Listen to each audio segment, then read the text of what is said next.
No matter, ladies and gentlemen, how you slice it, people of a certain age, 35 and over, we all remember where we were, where we saw Superman from 1978, the original Superman, for the first time. Myself was at a Capitol Theater in Dalhousie, surrounded by family, friends, and student colleagues and boys when, the 3D effects were coming in, and then, seeing the home planet of Krypton and hearing the very different Marlon Brando.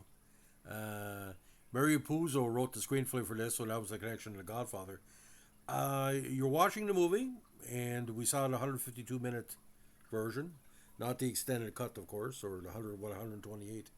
And you're saying to yourself, well, it's probably going to get a whole ton of nominations at the Academy Awards and Golden Globes. Never happened. What did Richard Donner and Christopher Reeve and Margot Kidder and Glenn Ford and Marlon Brando have to do, and Gene Hackman?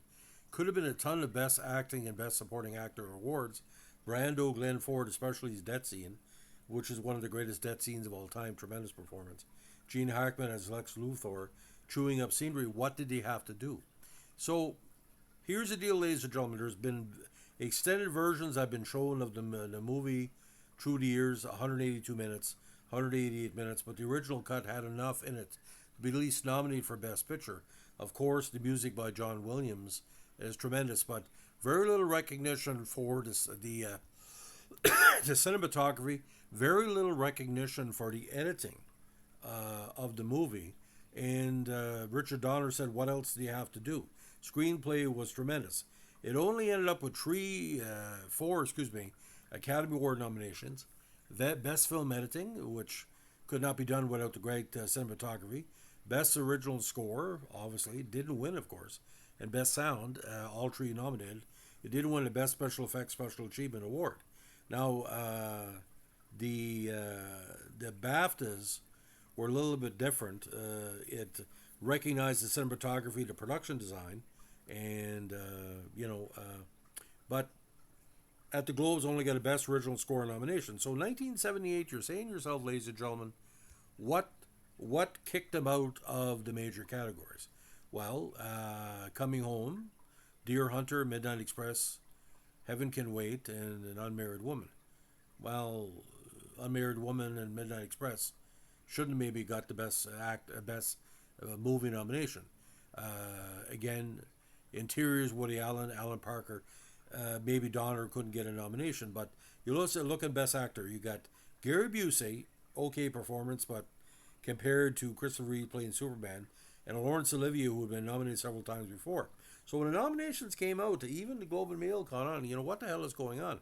I mean, Margot Kidder as a Lois Lane was iconic, but Ellen Burstyn for same time next year, and the Best Supporting Actor Ford, Hackman, and or Brando. Brando's eating up, but you got Bruce Dern and John Hurt, and Jack Warden of all things. They're obsessed with Warren Beatty. Heaven Can Wait. They also got a Best Supporting Actress nomination. So individually, Margot Kidder could have been put in for lead actress or supporting actress. Probably would have got a nomination. So here's where it gets kind of freaky. Richard Donner, screenplay, no nomination. You got Midnight Express, Blood Brothers, California Suite, Heaven Can Wait, same time next year, Autumn Sonata, Coming Home, The Deer Hunter, Interiors, and Unmarried Woman. You're telling me you couldn't find room for the great Mario Puzo to be nominated?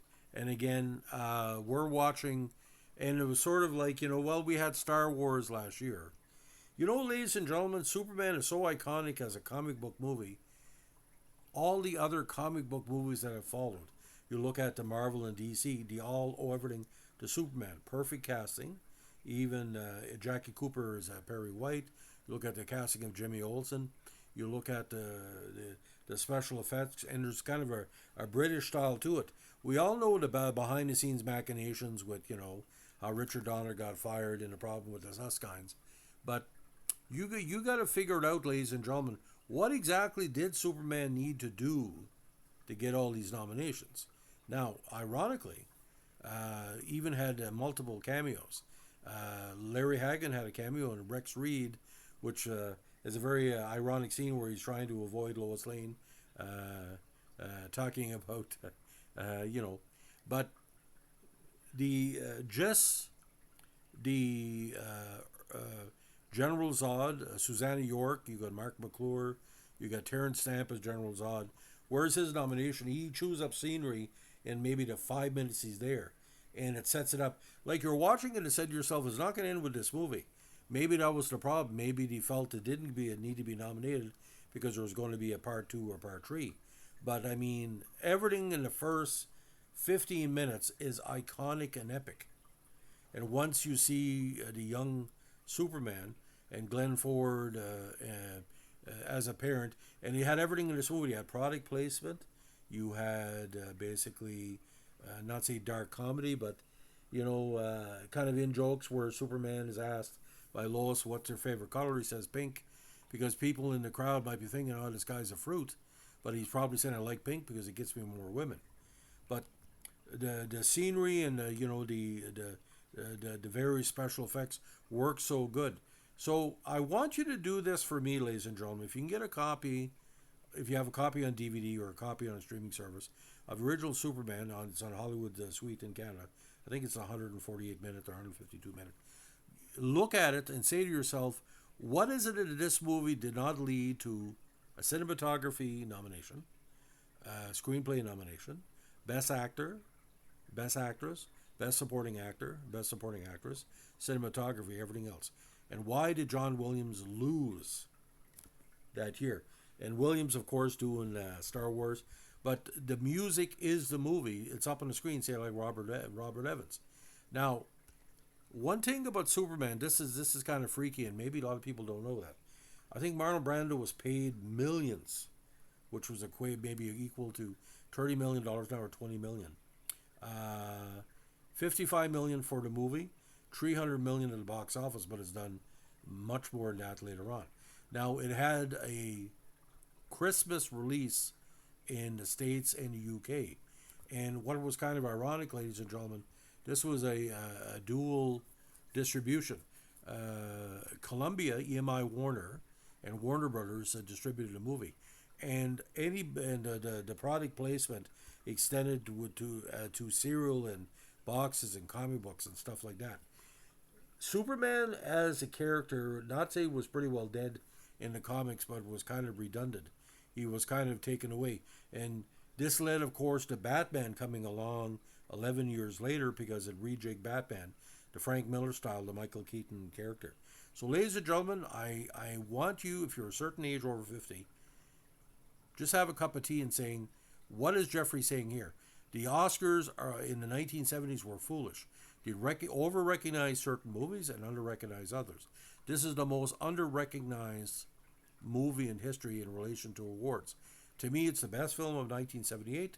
Anybody argues with me is a fucking idiot, because all these other movies have not aged well. Midnight Express, it was pretty good, but I think back about my DRHS teacher who wanted to bring in a Christmas movie for a Christmas carnival. He brought in Midnight Express. He didn't bring in Superman because he basically said, well, maybe some of the themes are not good. There's many themes going on here. I don't want to get into it. But Superman is the best movie in 1978, and it was a ripoff that it lost. And wasn't even have a chance to lose its best picture because it wasn't even fucking nominated. Anyway, that's my theory. So, ladies and gentlemen, if you like what they're doing here with our Movie Vintage podcast, let us know with a like, comment, subscribe, or share.